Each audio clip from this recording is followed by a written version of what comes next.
ਗੁਰੂ ਨਾਨਕ ਉਹਨਾਂ ਨੇ ਇੱਥੇ ਆ ਕੇ ਕਿਆਮ ਕੀਤਾ ਸੀ।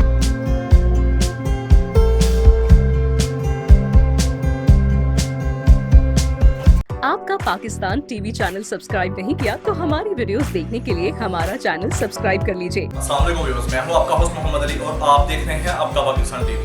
आज हम मौजूद हैं डस्का के नवाही गांव फतेह बिंडर में। आज हम आपको एक बहुत ही पुराने गुरुद्वारे का विजिट करवाएंगे और इसकी हिस्ट्री आपसे शेयर करेंगे। ਗੁਰੂ ਨਾਨਕ ਉਹਨਾਂ ਨੇ ਇੱਥੇ ਆ ਕੇ ਕਿਆਮ ਕੀਤਾ ਸੀ।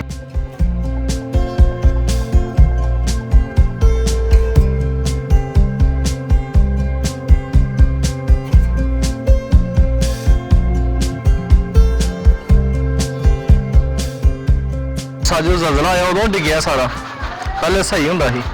ਨਹੀਂ ਇਹ ਬਾਅਦ ਚ ਕੋਈ ਡਿੱਗਦਾ ਰਿਹਾ। ਨਹੀਂ ਉਦੋਂ ਬਹੁਤ ਪਾਟਾ ਪੂਟਾ ਉਦੋਂ ਹੀ। ਅੱਛਾ ਉਦੋਂ ਜ਼ਿਆਦਾ ਛਾਤਾ ਛੋਟਾ ਉਦੋਂ ਡਿੱਗਿਆ। ਉਦੋਂ ਹੋ ਗਿਆ ਨਾ ਵਿੱਚੋਂ ਖੁੱਲ ਗਿਆ ਨਾ, ਓਪਨ ਹੋ ਗਿਆ। ਹਾਂ ਹਾਂ ਹਾਂ ਬਈਆ ਥੱਲੇ ਭੱਜੀ ਵੀ ਲੈ ਗਈ।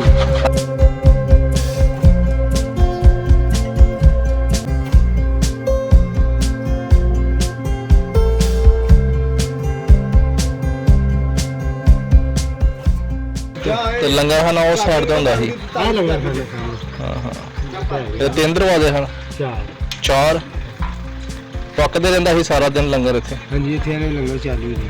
ਅੱਛਾ ਕਦੀ ਵੀ ਬੰਦ ਨਹੀਂ ਹੋਇਆ ਲੰਗਰ। ਉਹਨੇ ਚੁੱਲ੍ਹਿਆਂ 'ਚ ਘਾਹ ਹੋ ਜਾਂਦਾ ਰਿਹਾ।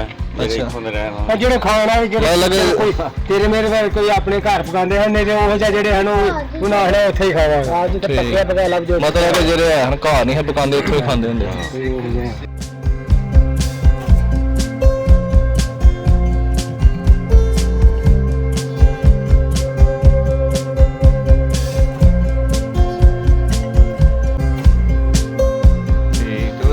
ਜਿੱਥੇ ਜਿੱਥੇ ਬੈਠੇ ਨੇ ਉੱਥੇ ਤੇ ਗੁਰਦੁਆਰੇ ਬਣ ਗਏ। ਉੱਥੇ ਬੈਠਾ ਤੇ ਉੱਥੇ ਤਲਾਅ ਹੈ, ਪਰ ਉੱਥੇ ਉਹਨਾਂ ਬੈਗ ਮਸਵਾਕ ਕੀਤੀ।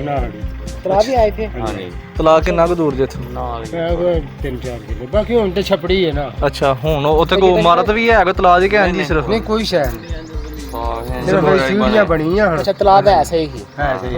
ਅੱਛਾ ਅੱਛਾ ਛਪੜੀ ਉੱਥੇ ਜਿਹੜੇ ਬੰਦੇ ਨੂੰ ਖਾਰਿਸ਼ ਪਈ ਹੁੰਦੀ ਸੀ ਨਾ, 3 ਵਾਰ ਨਹਾ ਲੈਂਦਾ ਸੀ, ਉਹਦੀ ਖਾਰਿਸ਼ ਖਤਮ ਹੋ ਜਾਂਦੀ। ਅੱਛਾ